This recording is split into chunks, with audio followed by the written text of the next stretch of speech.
Assalamualaikum warahmatullahi wabarakatuh.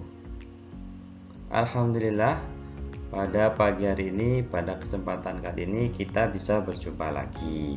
Nah, mudah-mudahan kali ini kita bisa belajar dengan baik dan kalian pun bisa memahami pelajaran dengan baik. Yuk anak-anak, kita akan belajar apa sih pelajaran kita hari ini?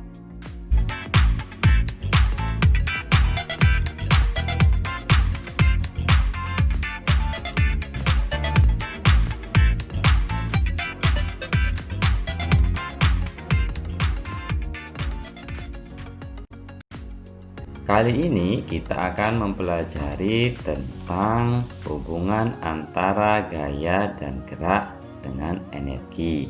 Nah, tujuannya adalah supaya kalian bisa menjelaskan hubungan antara gaya dan gerak dengan energi.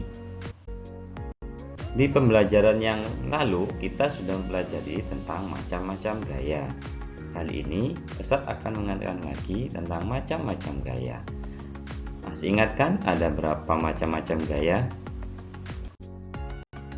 Macam-macam gaya antara lain yang pertama adalah gaya gesek, kemudian gaya gravitasi, gaya magnet, gaya otot, dan gaya listrik.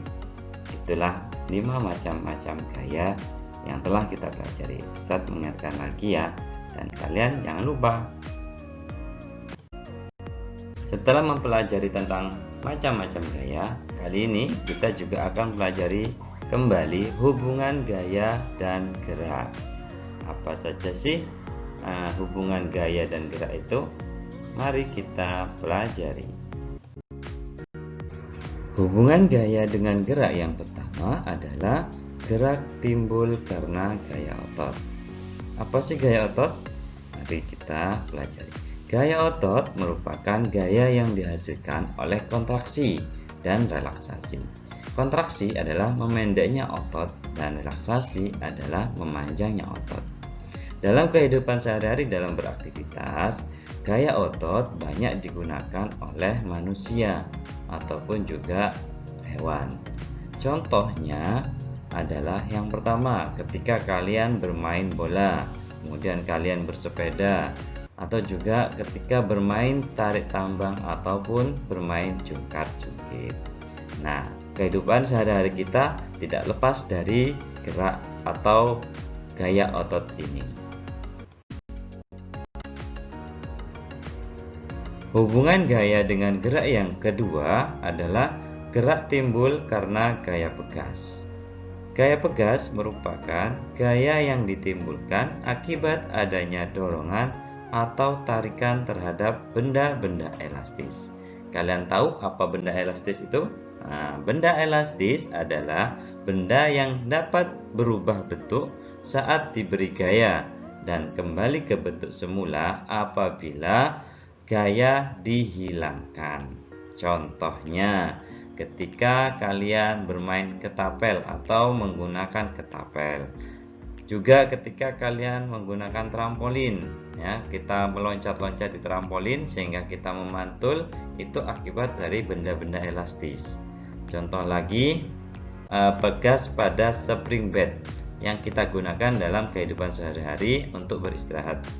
Itu semuanya menggunakan gaya pegas. Hubungan gaya dengan gerak yang ketiga adalah gerak timbul karena gaya mesin. Nah, tentunya kalian sudah tahu ya tentang mesin. Nah, coba kita perhatikan. Kalian perhatikan ya. Gaya yang dihasilkan dari mesin biasanya berupa tarikan dan dorongan pula. Makanya juga disebut dengan gaya. Misalnya, ketika pesawat ulang-alik yang diluncurkan ke ruang angkasa, itu akibat dari gaya mesin sehingga didorong ke atas sampai ke luar angkasa. Kemudian ada lagi gerakan yang ditimbulkan dari gaya mesin antara lain seperti helikopter, kemudian juga ada mobil dan juga ada kapal laut yang semuanya menggunakan gaya mesin. Dari mesin yang digerakkan, mesin yang dihidupkan sehingga menimbulkan tarikan serta dorongan sehingga benda tersebut dapat bergerak, berpindah tempat sesuai dengan yang diinginkan. Nah, anak-anakku semuanya, tadi kita sudah mempelajari tentang hubungan gaya dengan gerak. Kali ini kita akan mempelajari tentang hubungan gaya dan gerak dengan energi. Yuk kita pelajari. Sebelum kita lebih jauh mempelajari tentang hubungan gaya dan gerak dengan energi, ada baiknya kalian mengetahui terlebih dahulu pengertian tentang energi. Kalian tahu kan pengertian tentang energi? Nah, kalau masih belum tahu, disimak ya. Energi adalah kemampuan melakukan kerja atau usaha, baik oleh benda ataupun oleh manusia. Nah, energi ini kalau pada manusia bisa didapatkan dengan memenuhi kebutuhan makanan sehat atau 4 sehat 5 sempurna. Dan apabila energi itu dimiliki oleh benda yang bergerak, maka energi tersebut disebut dengan energi kinetik. Apa anak-anak? Disebut dengan energi kinetik. Ingat-ingat ya. Energi kinetik adalah energi yang dimiliki oleh benda yang bergerak. Nah, setelah ini akan Ustaz contohkan hubungan gaya dan gerak dengan energi. Nah, diperhatikan baik-baik. Ini adalah contoh dari hubungan gaya dan gerak dengan energi. Apa sih hubungannya? Kita simak ya. Nah, contoh di sini ada sepeda yang dikayuh pelan dan ada sepeda yang dikayuh dengan cepat. Apakah perbedaannya? Betul sekali. Jika kita mengayuh atau sepeda itu dikayuh dengan cepat, maka kecepatan melajunya akan semakin cepat. Itu kenapa? Itu karena dipengaruhi oleh energi yang diberikan kepada sepeda. Jadi, semakin besar energi yang kita berikan pada suatu benda, contohnya pada sepeda ini, jika kalian mengayuh sepeda kalian dengan cepat, dengan energi yang banyak, maka sepeda tersebut akan melaju lebih cepat dari sepeda yang dikayuh dengan pelan-pelan. Nah, itu menandakan bahwa ketika ada energi yang diberikan semakin besar, maka akibat yang ditimbulkan juga akan semakin besar pula. Contohnya pada sepeda tersebut ya. Ada lain contoh yang lain, misalkan ada pada busur panah. Nah, ketika kalian kemarin bagi yang mengikuti ekstrakurikuler panahan, pastinya kalian akan merasakan ketika kita menarik busur itu semakin kencang atau semakin kuat, maka anak panah yang melesat maka akan semakin cepat pula.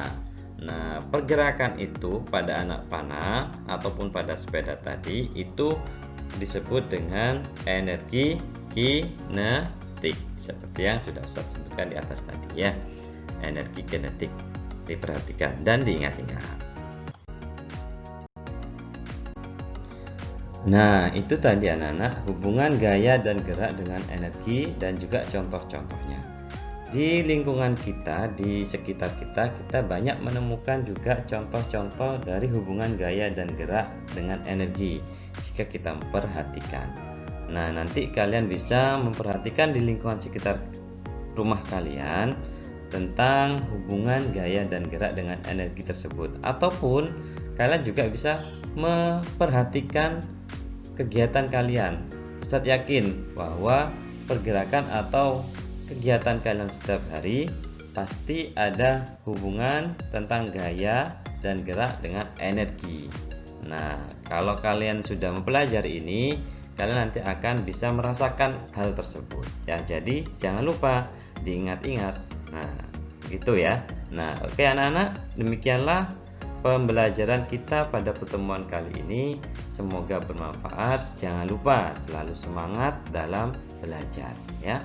Ustaz akhiri, wassalamualaikum warahmatullahi wabarakatuh.